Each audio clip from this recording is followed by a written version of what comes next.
whoa, wait a minute. Blitz bought out by Riot? Like, So I will talk on that. Are there going to be more esports jobs for people?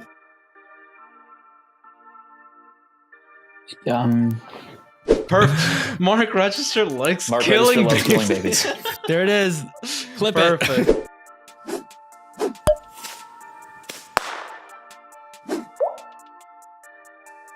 Mark Register might be better known as the voice behind Blitz Esports videos. Blitz Esports has been a great tool for the community, and Mark was editor-in-chief as well as head of production for the team. He's also been the host of his series Esports in a Nutshell, been part of the Young Turks, and has produced for Oscar winners Andrew Napier and Sean Christensen. The man has done it all, but his journey is not done, as Cloud9 have signed Mark to be creative director for the team. Mark, nice to have you as the first guest on Eye of the Watchers podcast. To start off, is there anything you can't do? Yeah, lots of things. I can't play video games well anymore. Oh, no. Oh, no. I'm sorry to hear that, man. That's okay. That's okay. I mean, luckily I'm in esports, so that doesn't really matter. Yeah, I guess that is true. That's true. So, do you still like try to play video games? I do. I'll play. I've tried playing pretty much all the games, but basically I get wrecked so badly. But to be honest, like my one game that I actually do still play and that I love is Melee.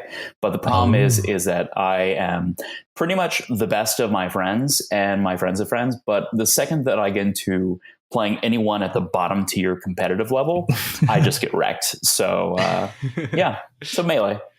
Yeah. But poorly. That's fair. That pretty much reminds me of like going to college, right? Because everyone was playing 64 or Melee. And then you go into college and you're like, wait, I'm not the best person anymore. And people are really good. And then you get kind of better at college. And then you run into, the next tier. And you're like, nope, I'm done.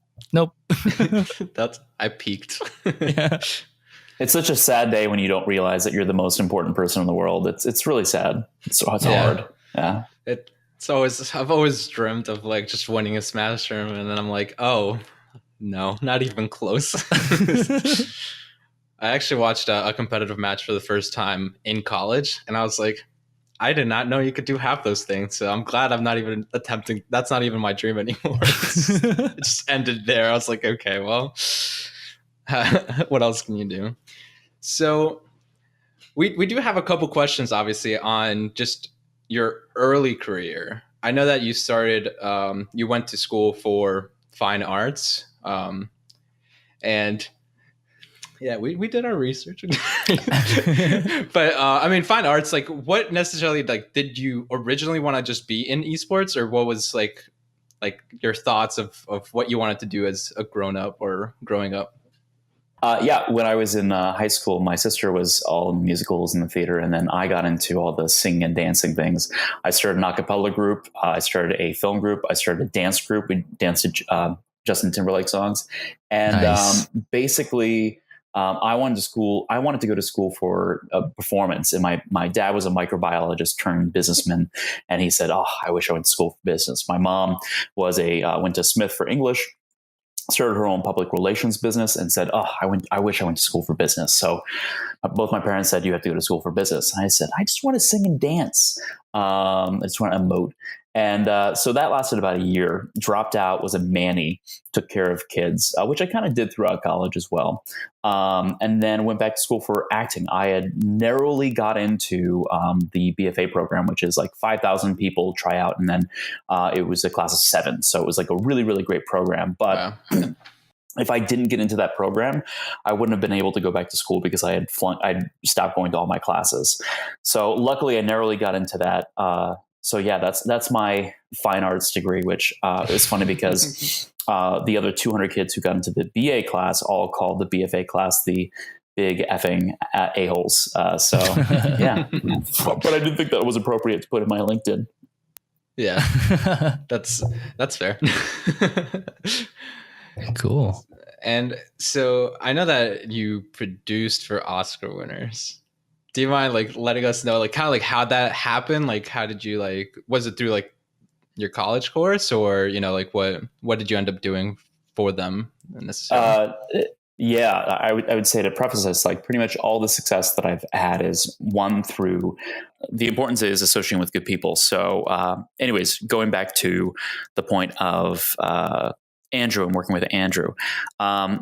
So after my acting school, I had basically gotten the production. So I had worked on pretty much every grad film at Florida State while I was there.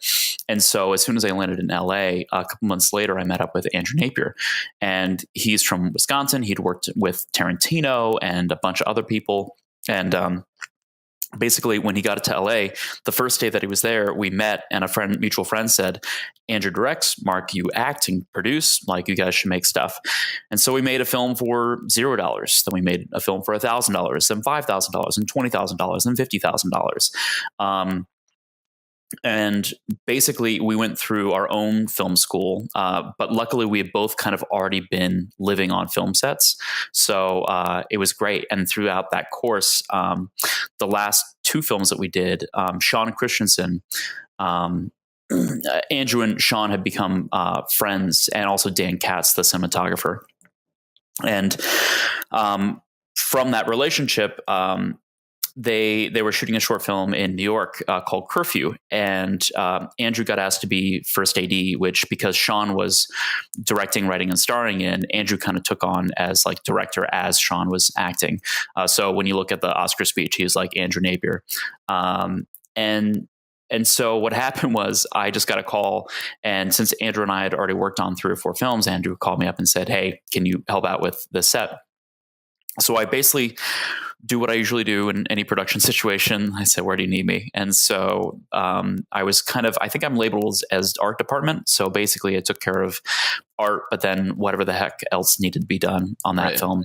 Anyways, we love working together, and we made another film after that called Grandma's Not a Toaster. And it was really, really fun, also in New York.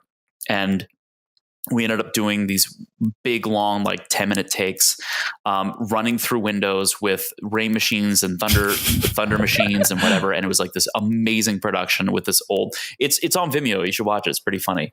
And anyways, so we made those 2 films, and then between then and then award stuff, Andrew had recommended me to work for the Young Turks, because when he landed in LA, he said there's 2 things that I want to do when I move to LA. 1, I want to make a feature film by the time I'm 25, and then 2, I want to work for the Young Turks. And so after working on that production, Andrew basically he was working at the Young Turks, and he said, "You guys have to hire him." And they said, "We don't know who he is, what he does, whatever, but fine, he can work for free." And he put him in the corner. And so moving from that production into the Young Turks, I had kind of basically had toilet water dripping on my desk. I was a 7th hire, and just kind of did a bunch of different things until I made myself useful. So that's the film side, production side, and then into the Turks. Awesome. So from that, like you said that you worked a lot for free, obviously, and it's kind of like, I think like in esports, that's like the known way as well. A lot of people are like, "Oh, I've done things for free. I've done X or Y, like just sending in stuff even though they didn't ask me." So what went from that to like towards transitioning into the esports side? Like what caught your interest? So then there was a 5-year transition between that and esports, which was at the Young Turks. And while I was there, I was fortunate enough to basically help grow that company from 7 to 75 people. And from that, I learned, how to engineer facilities. And I worked with Jason Odell and Paul Oakley, who now engineer YouTube Space LA and the Blizzard Arena, and like do these big, crazy things. So I had wonderful mentors on the technical side. And then Cenk was nice enough to basically let me run free. So I had learned how to do all the hiring. I learned how to do all the casting. I learned how to do basically workflows from pre-production, production to post-production distribution. And it was basically my playground to figure out how a small business grows into a medium-sized business, and production and workflows, and helping people essentially do what they love to do within a larger organization. So anyways, that was 5 years. And then from that, as the multi-channel network bubble started to subside, I was starting to look for growth sectors, growth opportunities. And I saw esports, and my friend Patrick Ryan, who I had his cousin is in my band. He's the bassist in my band, who also dated my sister back in 10th grade. And anyways, Patrick then asked me to photograph his wedding. So I also did a lot of photography. And afterwards we said, we need to work with each other. And he said, have you heard of esports? I was like, nope. He's like, what's esports? And then he unlocked the world of that. And then we started working on just creating esports content. And so from that, we kind of had this idea of creating a product and content. And I think that in that, I started kind of creating content, because that's kind of what I do, from the Young Turks, from producing whatever. Yeah. And that was kind of my 2-year stint of basically from morning until night. If I was awake, I was reading every article on every single player, every single team, every single tournament, watching every single video, watching matches, and basically consuming everything that I could with League of Legends, Counter-Strike, Overwatch, Heroes of New Earth sometimes, all the good stuff. So what I had done is I started kind of creating my own little thing called Esports in a Nutshell. And what I found at the time, I think .sports was around, but Yahoo wasn't around, ESPN wasn't around. Pretty much most other, it was pretty barren landscape. And then the stuff that was being produced was kind of it wasn't all that great, one. And then two, is so discombobulated. It was all over the place. So what I thought is, what I wanted was, after doing all this research, I was like, I wish that there was a place in which that I could just get everything in one little nutshell, thus esports in a nutshell. So knowing full well that I was producing a product in which that business professionals who were trying to get into esports would want, because guess what? Someone who's doing, VC investing or, trying to expand, they don't have time to read every article, watch every video. So my thought was, if I can condense it into 5 minutes, have fun with it, then I can create content to be consumed by people who have money and either want to get in esports or are in esports.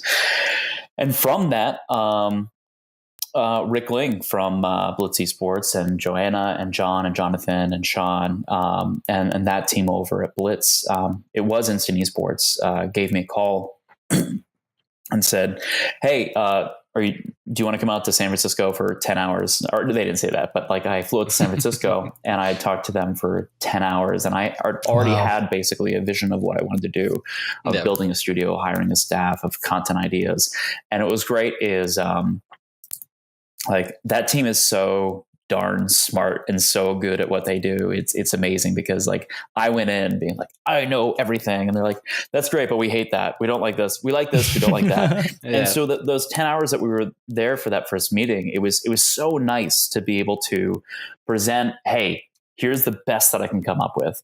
And then to have, people who are so smart and knowledgeable and just, adaptable, that they said, okay, we like this, we don't like that. And it was just 10 hours of figuring out the plan basically for the next year. And then from that was kind of the blueprint that we started the first iteration, which then kind of evolved into what is Blitz Esports. Yeah, that's awesome. Cool. Yeah. So I want to break that up. So there's a common theme I find with a lot of people that have quote unquote made it in esports or have gotten recognition in just gaming communities in general, is that a lot of people think they came out of nowhere and now they're big. It's wow, I can do that, right? It sounds like your journey was a long, arduous grind. Yeah. Yeah. And it was, I think what's funny is a lot of people in esports get burnt out, or they do it for free. They sleep on couches and whatever. And I've slept on many, many couches and all that other stuff. And I think what it is saying, this is who I am. This is what I'm passionate about. And so to first off be able to identify this is where I need to be. This is where I want to be. It's hard enough as it is. Most people don't really fully know who they are and what they want. But then the next more important part is saying, all right, what do I have to contribute to this community? And it's hard. It's really difficult to look at a space that's still developing and saying, what do I uniquely have to offer the community? And so for me, like, I still felt like I had a pretty clear vision of what I had to contribute, but it's still, you're right, it did take a long time. It was not it was not a short, like, bam, all of a sudden. But I will say it was still faster than a lot of other people in esports. So I am very grateful for that. Sure. But yeah, it was a process. So what kind of advice would you give to someone that, I think the big advice is just do something, right? Just keep putting out content, keep putting it out. Eventually you'll get better. Don't be scared. How do you do that when you feel like no one's listening or no progress is being made? That's an excellent point. Kill your babies is the expression. And it's, I had started and stopped different things within esports in a nutshell of highlights and then interviews and whatever. And I think, why do you keep going when no one's listening? It's more of, I didn't really care. It was more of, I know that I have to do this. And this is, I'd written a couple thousand songs and poems with my band, and then, 12 or 17 got produced.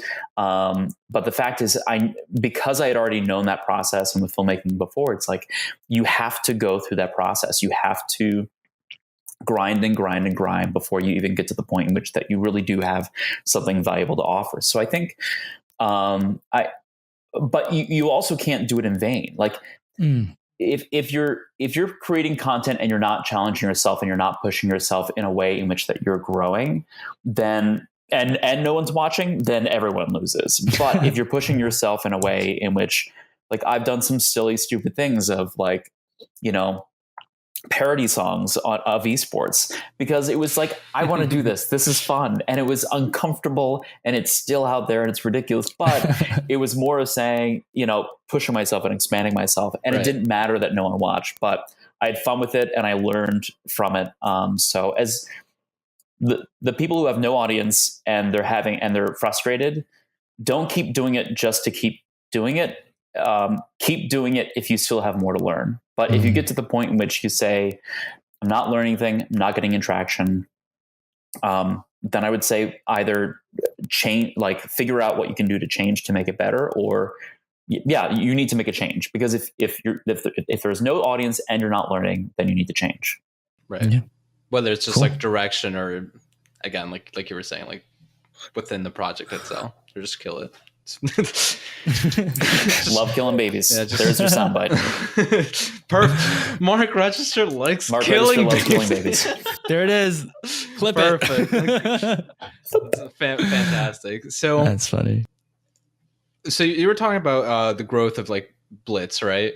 And you were saying that they're talented. I think, like, everyone will agree with you that Blitz Esports is just amazing. I think I don't know how else to put it, right? Like, I would watch videos every time and be like, wow, this is some crazy content. Like, how did they do this? Like, how?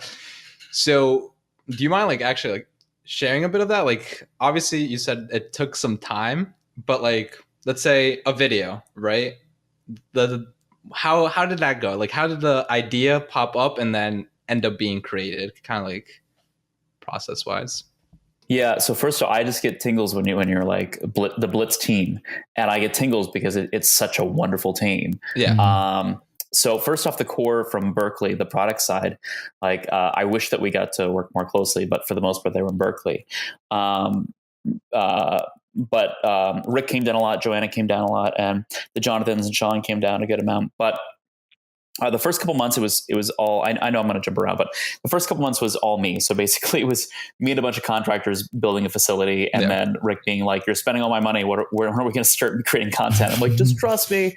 So that was a little scary, but anyways, what I needed to do was, I had to create the baseline product in order to attract the right people, because I knew that if we just started hiring people out of being like, hey, come work for an esports organization, we weren't going to get the right people. So I created the best product that I could think of, that I was good at, that I liked, which is doing an interview series. And from that interview series, that attracted the right people. And so like Sharon for League of Legends, oh my gosh, like I'm going to go through different people for the team for the Blitz, and I'm going to preface this with saying, all of them are so much better at what they do than I am. And that's why, one, they got hired, and then two, why Blitz is so great. My claim to fame for that is recognizing the right people and kind of setting them in the right direction. But for the most part, like, Blitz content are these people. So Sharon came on with League of Legends, and she was an editor-in-chief for another company before, and she just said, she just went. And so for the most part, like, I taught her how to do all the technical stuff of cameras and lighting and like whatever. But for the most part, she was just ready to go, and she just wanted a place in which that she could do the work. Right. And with Rick, with the contributors, like, it was great. And then Mark as an editor, I am a methodical person when it comes to hiring. I usually interview up to about 150 people face-to-face, at most, minimum 20 people face-to-face, to make sure that you get the right person. Because once you do, then you don't have to think about them other than, what can I do to help you? And so that's the whole team. So Mark, the editor, it was so funny because we went through all these applicants, and then Mark did his, and he actually showed up a week early and ended up interviewing for the company upstairs for like a half an hour until they said, you have no experience in this job. So eventually the following week when he came downstairs, he interviewed, and he's just amazing.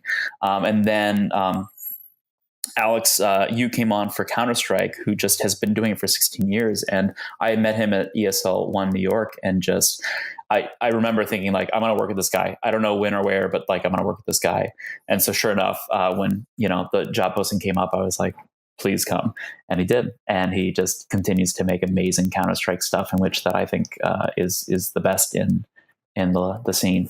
And then and then Alex Monahan for motion graphics and editing as well. Like, he just does this amazing job with the infographics, with the explainers, and all that stuff. And just, and it's just, I'm going to sideline. It's such a joy to work with that team and just be in that room, because there's this creative energy in which that, we just throw things out and then pick it apart and just say, like, we can do better. We can do better. And, and what's so fun about the team as it's grown is just, you have these amazing individuals who then iron sharpens iron. They end up like competing for themselves, but also within the group as well. Right. Like, Mark keeps on like going over to Alex's computer and says, nice graphics, and then steals what he has. And then Alex is like, I gotta take his stuff, whatever.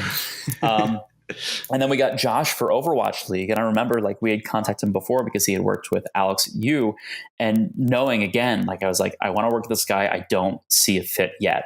But as soon as Overwatch League, it was PUBG, actually. He started doing PUBG content, but then we fell into Overwatch and he just got it. So it worked so serendipitously. And then so Josh, Alex, Mark, and Sharon, and then we have a whole team of contributors, Chakarez, and I'm going to forget all the other people, but just, there is a wealth of contributors. And whenever you watch Blitz content, please look at the description and the contributors, because those are the people who help make it run. So when you look at Blitz Esports content, just remember that it is a team of people and not just one person. And so that's Blitz Esports, and that's how it's made.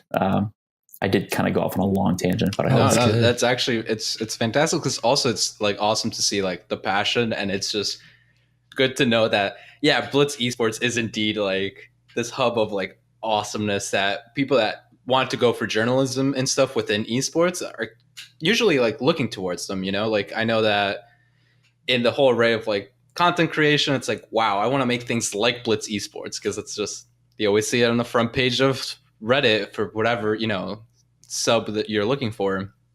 And I did like the touch of just the contributors, because that actually is perfect for like another question. I know you did a video. I want to say, maybe I might be off. I definitely saw it like a month ago or something, but it was about League of Legends. And it was your voice. I do recall your voice, but it was someone else's. Like, I think it was Chakarez. I think it was his like content. So how scripted are the videos? Like, would you just read off like what he said, or like how much would you need to know about it? Like, it was just pretty much like you just read it. They just used your voice. They're like, yeah, just Mark, just read this. Like, how did that usually go? I have a face for radio, I guess, but I am the beautiful voice behind the smart people. I turn off my brain and I read the smart person's script. Okay. So those contributors, I will re-emphasize, the contributors are the people who really help make it go. So yeah. Awesome. Yeah. I mean, it's good to know because I never knew like how much did you need to prepare for it. It's just like for some things, it's obviously for your own content, it's like you needed to prepare in the sense of like, I need to do the research and stuff, but like in other things, like once it came. I think the biggest contribution I did, at least in the beginning, was just trying to make it so that I would understand or like more novice people would understand. So a lot of it was, this is too complicated. You need to break it down more in the beginning. But then it was, people kind of took off and understood kind of the structure and the format that we were trying to go for. So there were word changes, there were minor corrections, but for the most part, and that's where the producers would come in, Alex, you and Sharon and Josh, and would say, change this. And so, yes, the contributors are really great, but also then that's where the producers come in and they really hack apart what the contributors put in. So it's a very collaborative effort. Right. But I just talk. Yeah, that's how it should be. I mean, not necessarily you just talking. I'm just saying like the whole. No, I got what you're throwing out there. Oh no! All my I chances in esports are dead now. Mark knows the right people. So enjoy this. Yeah. Enjoy this podcast. I think it's really interesting because now that esports is getting so much more legitimate, there's so much more funding behind things and organizations getting a part of it. It's a lot harder or it can seem a lot harder for people that it's like, hey, I'm 18. I want to do this stuff, and then just doing it, especially when you see Blitz Esports. Like when I started trying to create like nice looking video content, it was like, wow, there's a lot to do and I have to learn all these things, and then I have to be good at voice acting, and then I have to be like a good writer, and it can be really intimidating because you forget that Blitz Esports is not like your voice and face is there, but it's not you just doing everything. You have a huge team of very qualified, very tenured people that have been working on this for a long time. So I think that's a really nice reminder and something that I've been going through recently. Just like you start somewhere, you create good content, you work on it, you build up a portfolio, or you just keep grinding, you get better and better. And then eventually, hey, Blitz Esports has an intern position open and stuff like that. Yeah, that's how it works. Yeah. I mean, you cannot compete with a team, as you were saying, of well-seasoned people who this is all they do is just the writing. All they do is just the voice acting or whatever it is.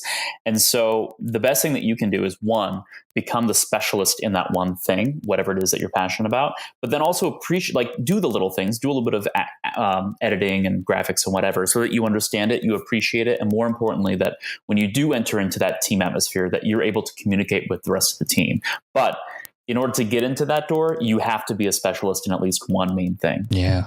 Cool. I think actually that's a good point, because I went to school for video game design and development, and a lot of it is like working in teams, and it's like I'm not a coder at all. I just do like 3D, or I would do like the 3D models and stuff before like shifting into esports. But it's like exactly that. It's like, yeah, I do the art side, but I need to know the coding just so I know like how I can help the team, how like, it's because you don't want to be stepping on each other's feet, which I think is like the great balance that at least we see from Blitz, and obviously you saying it's like, okay, so it is kind of like that. It's not necessarily just hectic, and it's like, yeah, sometimes things worked out. It's just like a consistent like flow of good content. It's a great environment. It's a really great environment. So I think the next ongoing question is, would you just let us know how you landed where you are now? Because we know that you've transitioned now from Blitz Esports into a professional team. So do you mind just kind of giving us a little rundown on that? My shirt. Yeah. So working with Blitz, as if you can't tell, is amazing, and I've had a wonderful time working at Blitz. So it's not exactly like, it's wonderful. But I think the same reason why like the last transition I made was like, how do I grow more? What do I have to contribute? And I think the same thing that when I looked at esports third party media companies, I said, I can make this better. And when it came to team orgs, I kind of had the same mentality of saying, first off, I can make this better. But then two, I really, really, really want to be able to have the access to players, coaches, staff, and be able to, I guess, tell stories more. I think the Blitz really focuses on analysis, which they're amazing at. But access was always really hard. It's really hard to get time from players and staff and coaches to talk to us. So I knew that I wanted to be able to go into a team organization and be able to really create what I believe is the best product and also a great environment. Same thing with Blitz, of saying, I want to create an environment in which the best people are there and they get to really produce their best work, and they love being there. And I think that bleeds into the product as well. So yeah, I had started the discussions with a couple different companies, and I ended up having an interview with Jack. And I had already liked Jack before, because my story, before I had met Jack formally, I was waiting outside for an Uber at Riot, and Jack was there too. And he didn't really know me. He was just like looking at his phone. I was like, "Hey, how's it going?" And I was like, "Great job today." It's like, but then there was this homeless lady who came by with a shopping cart, and she was just all discombobulated, and Jack just kind of like, she approached us, and I was kind of like, whatever. And I, just being the a-hole that I am. And Jack was like, "Oh, what do you need? What do you need?" And she's like, I'm so lost or whatever. He said, "Oh, no, I'll you can take my Uber." So his Uber pulled up, and then he just like said, "Where do you need to go?" And then sent her off into wherever she needed to go, and then waited for his next Uber. And so it's funny that people put on this facade a lot of times of, they know that this person's important, so they're going to put on, their best bet. But I think that the fact is that there's these little things in which that are telling of the person, the quality of who they are. And at that, that was one little moment in which that I saw, like, this is a good person. This is a good person in esports who cares about people. And it's not just the people who matter, but rather the people who don't matter at all. And so, that's terrible. Don't worry. I mean, at least you said you're an a-hole, so I think it's like expected at this point. It's like, oh, okay, all right, typical Mark. And so, and so when I went into the interview, it was, I talked to other organizations, and it was almost with another organization, but at the end of the day, I told him, I said, I really want to work here. And especially like with your leadership. Like, I believe in your leadership. I believe in the org. I believe in the culture that you've created, and I want to be part of it, and I want to grow on top of it. And then he's like, "All right, I'll send out an offer within, like a couple hours." And he did. And then I started the next morning, and I haven't, other than sleeping at my house, I've been living at the house. Oh, that's awesome. But, and I think it's nice because like the whole idea of like the facade, we see it in not just esports, but like in everything. It's like, oh, this guy's so nice, and it's like, oh, but did you know that like it's awesome to see like that. There's still like the personalities, some of the personalities that we know, like especially like with Jack. I think we have done our like C9 episode already. And it's like, we're talking about like, hey, Jack is like an awesome person. It shows that he cares about his players, and like not just his league players, like literally all his players, and it's good to see that it's just not just that. It's like kind of like he's just a caring person. And I think that there's this new wave, not new wave, but it's kind of an ongoing wave of, it's like, we're all about the players. We're all about, this and that. And that is a huge disconnect from what you're saying, practicing what you preach kind of thing. Yeah. And I think it is difficult. I think you can logically understand, absolutely, we need to be players first, or we need to be an culture first, but to execute it is a lot harder. It's a lot easier to just say something and in a big level, on a macro level. But the fact is in order to actually execute that, players first, or we care about the culture, is on a very granular level on in all the little things that you do. So It's a bunch of little decisions. It's a bunch of little actions and words that really make up the action behind that word, and that preaching. Yeah. I mean, I think that was seen with the whole selfie incident. People were kind of had their pitchforks ready, and then you see a very good response from Jack, and then you see a response from Selfie, and you can see like probably money was left on the table that C9, would like to have, but because they cared about their players and they cared about Selfie and his future, and that he was not just kind of thrown to the curb, even though I think it would have been acceptable when you talk about it as a business standpoint. Like Jack took the extra mile, even communicating with the rest of the community and making sure that Selfie was okay and the community understood what was going on, and being actually transparent about things, which is sometimes hard to find in the esports community as well. Transparency is difficult, especially when it's written in the contract. But no, I think with that instance, I don't know the full workings, but from my understanding, and when I started to see the things unfold, I just thought this what is being said is not quite what is really happening. And so when you kind of get the pieces together, I think that's the other thing is like, you do almost have to trust your gut a little bit, because there are a lot of PR answers. There's a lot of PR answers, and there's a lot of just anger, frustration of wanting to blame people and like whatever. And so you do have to kind of navigate through it. And I think that in that instance, I think that there was an uncomfortable situation that was undesirable for all parties, but I think the people involved actually dealt with it pretty well. Yeah.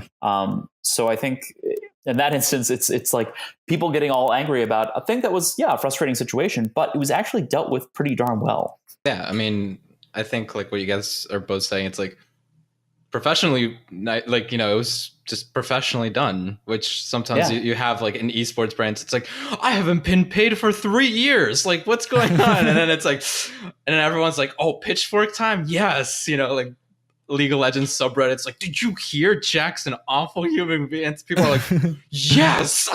I knew it all along. It's like, when is Blitz gonna discover this? I think it's like so funny. When it comes to that, I mean, again, like transparency, you see that everyone's affected with that, like a little spicy subject, but like the whole comments made by Thorin on Blitz Esports, and then it's just like, whoa, Thorin, sure, we'll let everyone know, yeah, this is what happened, but we've been clear for so long. It's like, I think, again, just that having that transparency, sometimes it's like people are like, oh, wait a minute, Blitz bought out by Riot? Like, so I will talk on that. This may be your clip, I don't know, but from the inside, it was a discussion in which that we made a post saying that, Riot was a contributor to the company. And I think it was one of those things in which that Rick in retrospect was like, oh man, I said the wrong word. And it was so funny because like, we knew that we had to address it of saying like, yeah, Riot has invested in Blitz. At the same time, it was, in retrospect, you're like, the wording should have been better.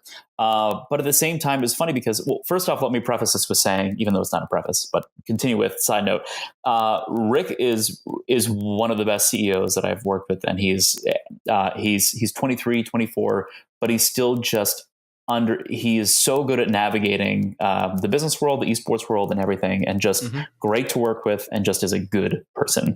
And so him at the helm, and there's nothing nefarious, whatever, about Blitz and scheming and whatever. And I don't know. I can't talk in detail without. I'm afraid to talk in detail because I'm going to say something that's misconstrued. But the fact is that Blitz isn't entirely. Riot has no communication with Blitz about anything editorial or whatever. Right. And in fact, like I had a harder time getting into Riot than no-name organizations.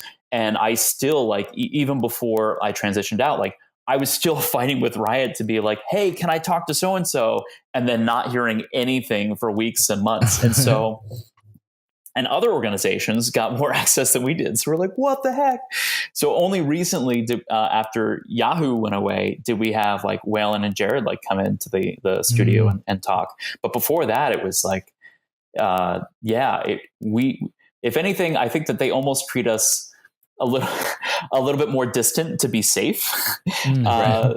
So yeah, we do not get preferential treatment, and but to play devil's advocate, and also this may get me hopefully this doesn't get me in trouble, but just to be fair and balanced, like Fox News.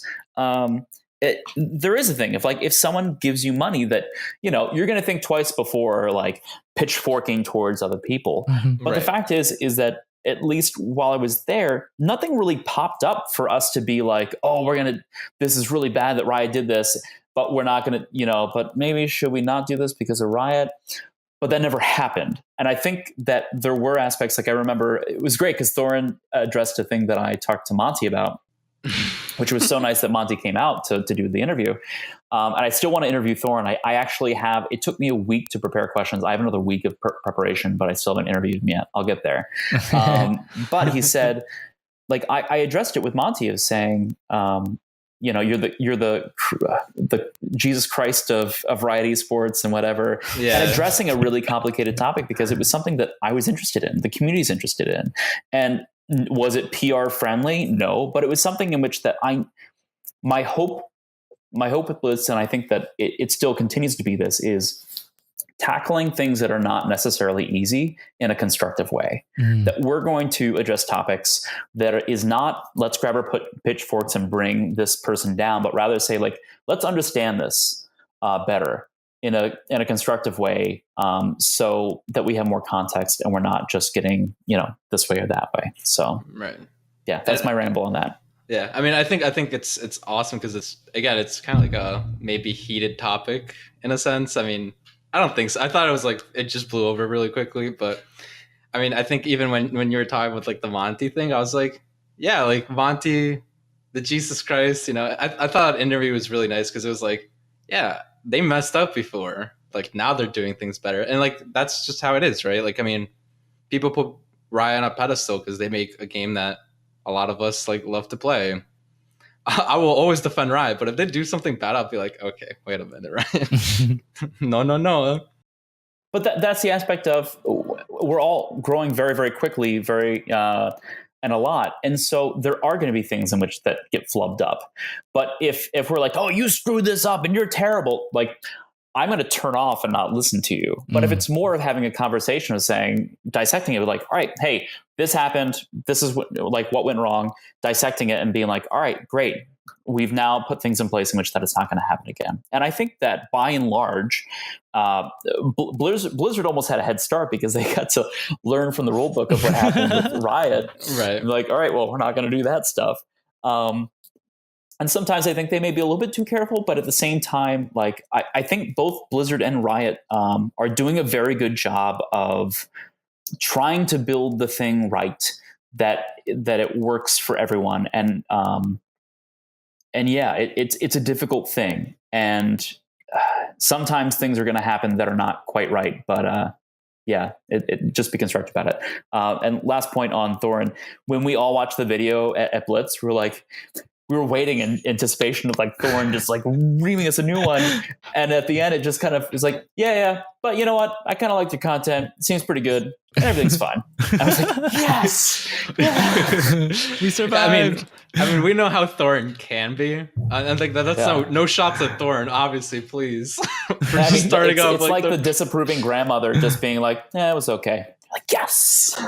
Yeah, it's like, you should have done better, but we'll let it go. And I mean, I think that's kind of like the esports scene. You see like a lot of heated personalities kind of like fighting, but at the end of the day, it's just a discussion. It's like, yeah, whatever, you know, like most of the time at least.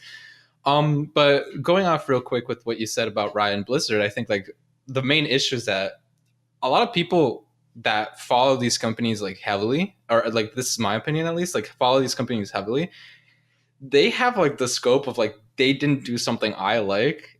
But the fact is like that these two companies do so much better than other gaming companies, you know, like that just drop the ball and they're like, yeah, we don't care about the community. Screw that. You know, and it's like, I think that Riot and Blizzard like do at least a very decent job of trying to please as many people, but like you never are able to please everyone, right? Like that's just a fact of life. Like someone's not going to like something you do. It's like, oh, I don't like his voice. And it's like, all right, well, I'm sorry, you know, like, or whatnot. I think it's just, I don't know.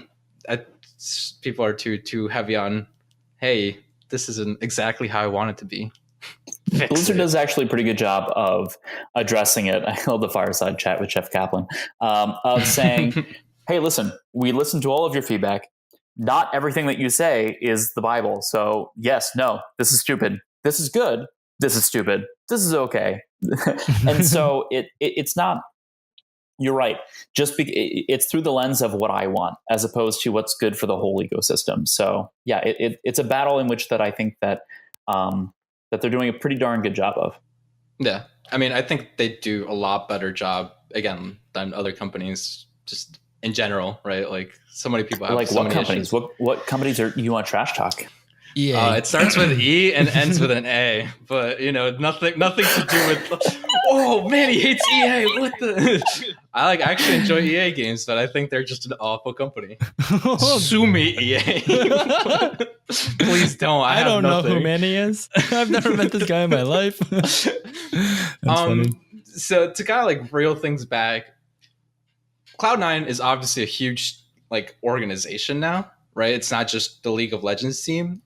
Are you working with kind of like different aspects of Cloud9? Are you focusing on like one game, or are you really just like trying to do like multiple projects of like around the team as a whole? Content again with Blitz. It's I luckily get to have amazing people to work with straight off the bat, like Maddie and Andrew Kim from Slingshot. In addition to that, Cassidy and Cass, and I'm going to start forgetting names, but the two people that I work with directly on a daily basis is Maddie and Andrew. And it's just so nice to be able to jump into an organization, already have great people that I get to work with. In addition to that, start to expand that a little bit.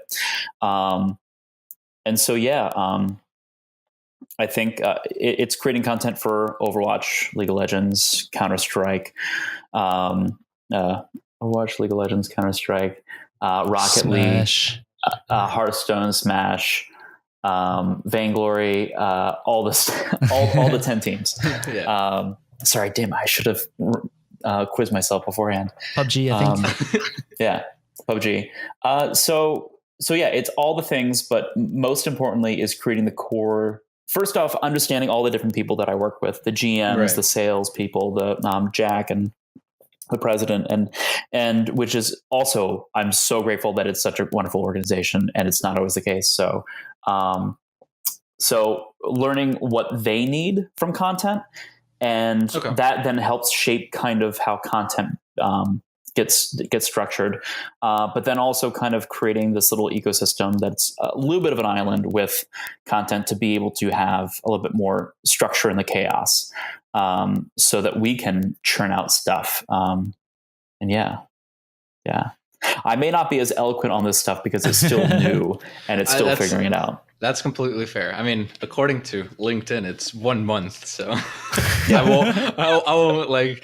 We won't attack too much. Anything that you're working on right now that you might want to just drop a little subtle hint at, or a hard hint? No, I think it's really. I mean, the main concern is the people, and luckily we have a great group of people that we're working with, and building that communication system and workflow, and so getting that stabilized, and then slowly expanding the team. As far as specific content, I guess the teaser that I can tell you is that we're going to create stuff that people want. Cool. And that's the best teaser I can give you. We're gonna make stuff that you want. So now we have to poll the community. What do you want? And number one answer is exactly what you guys are working on. Mark Register said so. Please. So you're head of the creative. You're the creative director. What do you think content from all these esports organizations is going to start looking like, and how is it going to evolve, or what are you hoping to see in the future with esports branding and content? I think it's going to be. I think it's really going to center around feeling like you're with the team, that it's feeling like you're a part of the organization, and and that kind of then informs a lot of little decisions of what lenses do you get, what time do we shoot, who's shooting it, where are we shooting it, post-production, pre-production, and all these little decisions. But at the end of the day, it's I think the content is really going to be shaping into something in which that makes you feel like a part of the organization, because like with Blitz and like with Cloud9, like it's so fun to just be in the room and with these people in this organization as things are just growing and just moving so fast, and it's exciting. And so I think finding ways to succinctly capture that, I think is where content is going to be heading. Is there anything you would like to not see, or you think needs to be stop happening when it comes to content? Yeah, content that is done for the sake of, well, we know this works, so we're going to do it. I think, little blurbs here and there of like Fnatic doing, trying new things. And also like Maddie, right before I joined, had actually made this like Full House parody for the announcement video. I was like, yes. Which I loved. Yeah, that was fantastic. Definitely one of my favorite ones, because it's just so out there, right? It was like people hadn't seen that before. And it's like, oh, okay. and so what to spin that in a positive direction, what I really want is I want people to try new things, and they don't have to hit every single time, but just get in the habit of saying, we know this can be better. I think this is funny. This is fun. Let's do it. Because even when it doesn't quite work, it's still like the fun of creating it bleeds through into the product. Yeah. Right.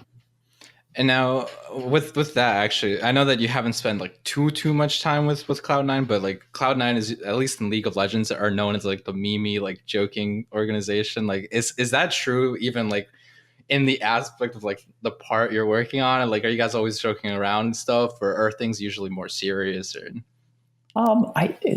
it's like life. It goes like this. Like it's not like we're like meme all the time. It's like, it's memey, it's boring, it's angry, it's hungry, it's happy. It's all the different things. Right.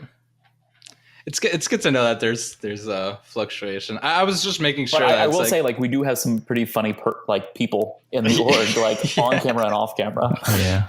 I feel like that. I mean, I feel like everyone that goes through Cloud9 ends up like afterwards just being like 10 times funnier, because they just like picked everything up from Cloud9. It's like, oh, okay. They're just really like out there. It's hilarious. I mean, I think that's why also the Full House video works so well with Cloud9, because it was just like, oh, it's so, it's so new, right? It's like so different. But then it's like, I wouldn't think that TSM would do something like that. This is like too jokey, I think I don't want every org to do the same thing. Like I think that's where it's like, I like that TSM has their own kind of look and feel and content that is uniquely them. And I want, the next team to have their own unique stuff in which that, oh, that's very Team Liquid. That's very Cloud9. Right. Because listen, I can tell you firsthand, like, if we do something really, really well, it's going to be stolen. Just like we're probably going to steal stuff from everyone else. Like good artists steal, great artists steal a lot. And our hope with content is that we steal from so much things outside of esports that it feels like uniquely new. But yeah, like I'm really, really, really hoping that it's not just like, great, we really like what Blitz does, or we really like what Cloud9 does, let's just do that.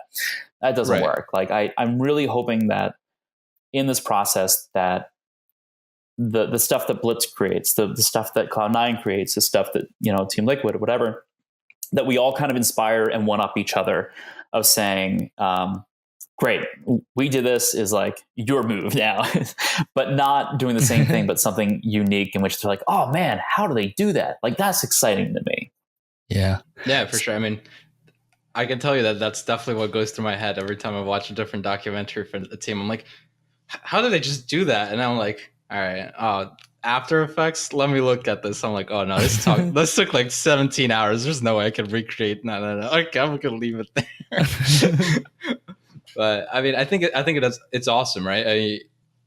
I'm super excited. I mean, obviously, mostly for the league stuff, but like just esports in general, it's just getting so much more traction. I'm so excited to see like all these teams like starting to have like their brands be like people loyal to the brands, not just the players, which I think has been maybe an issue in the past, at least for League. I feel like it's getting more to the point where it's like, oh yeah, Cloud9. Yeah, I was back when, like the first iteration of Cloud9 is there, but they're still my favorite because, XYZ. I think like that's cool to have like that kind of like those diehard fans like starting to evolve in a way. And a lot of it is like through content, or at least that's how you reach them. I want to jump in a little bit again for some more advice for people. Well, actually, first answer this question. Are there going to be more esports jobs for people? Yes.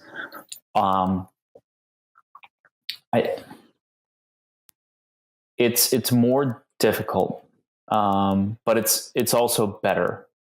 Like conditions are better, working. Still some aspects that need to be improved. Mm-hmm. But I think that we're having more and more people from outside of esports, or people who have, before it was people who were just esports experts, like this, they live and breathe that, are the shaped up the first couple waves of esports professionals. And we need those people. They're amazing, and they're still in the scene. A lot of them are. I think as time has progressed, we're seeing more and more people outside of esports being brought in to kind of help shape it a little bit more. So are there more jobs? Yes. I think a lot of those jobs are people who are excited about esports, which we need, but from other industries or disciplines. However, as we talked about before, like what can you do to get work, and what, how do you get your foot in the door? That's really becoming the most valuable person in the room, in which that no one else can do that. Mm-hmm. And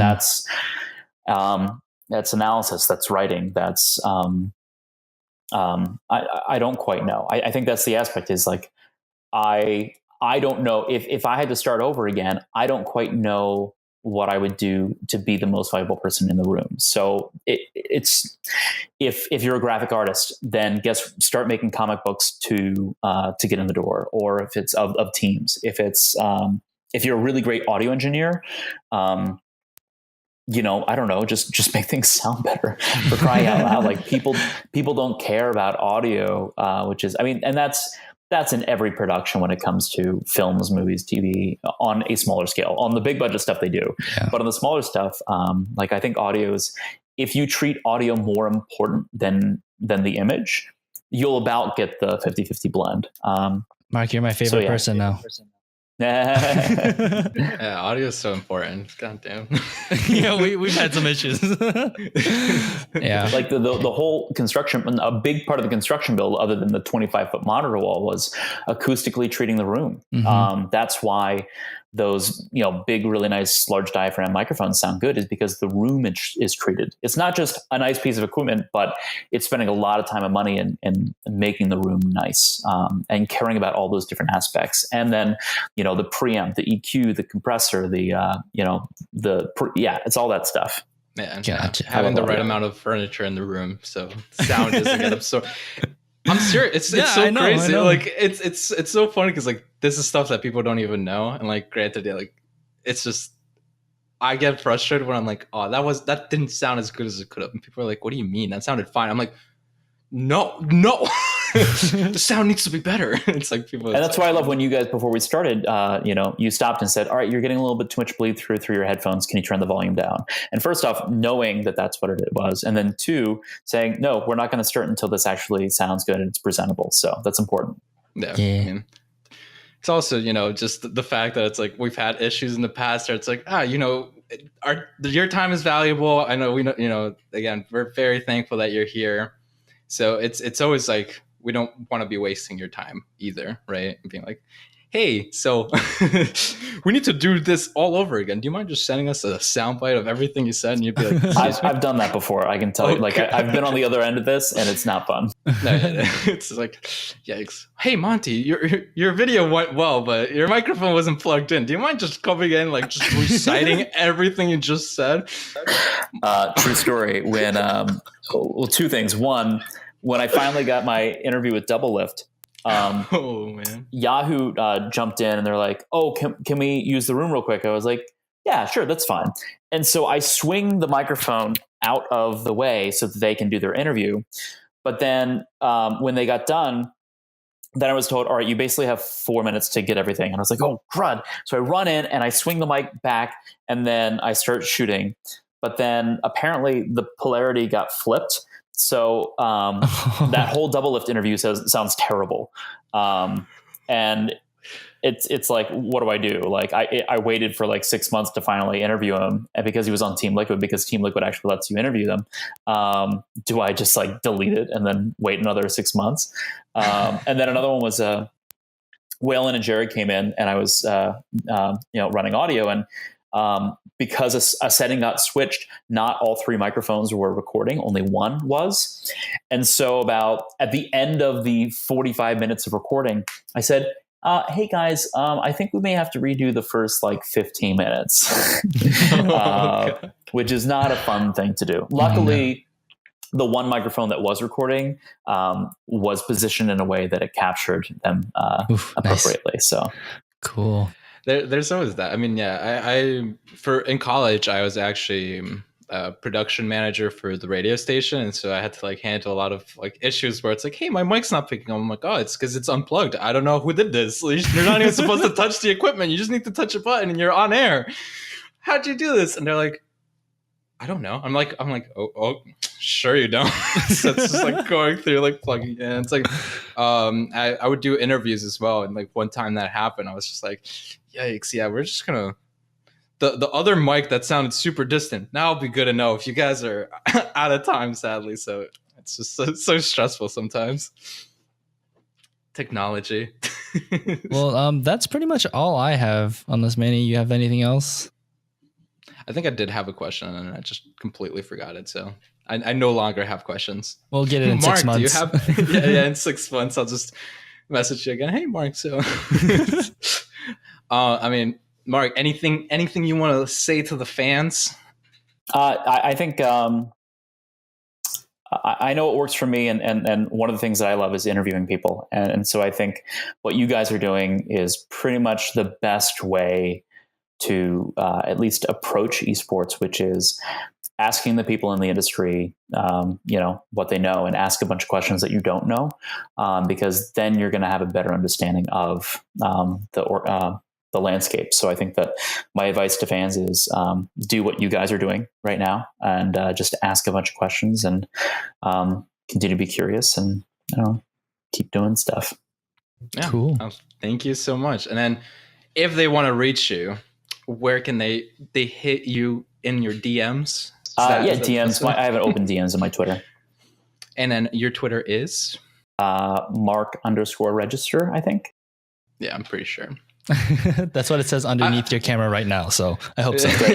So I just want to make sure for if we release audio only, they at least have are aware. And then are you going to be doing any solo work, like any like YouTube content, or are you just going to be handling just what Cloud9 does, and we'll just have to wait until we hear your voice in those?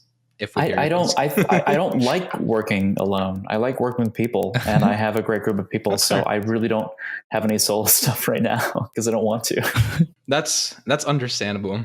I mean, doing a podcast by yourself can be very, very tough. Well, you get to do it with other people still. Yes, exactly. So, well, that's what I meant. But imagine just having a camera like pointing at you and you just doing a solo podcast. It's funny. I spent so much time trying to get in front of a camera. I went to school for acting and all that other stuff. And then I realized I actually like being behind the camera more. I don't like being in front of the camera unless I have, hopefully, in instances like this, I like this because I like doing this stuff because it's helping other people understand things a little bit more. So when it's useful to people, great, then I'm happy to jump on camera. But when it's me just being like, I don't know, the narcissism isn't there as much. I'm sure that I'm still super vain and narcissistic, but I guess a little bit less, hopefully. I mean, you did not offer your Uber to a homeless I did not. So I'm a terrible person. I'm totally terrible. So I guess yeah. That's funny. No flame though. No flame.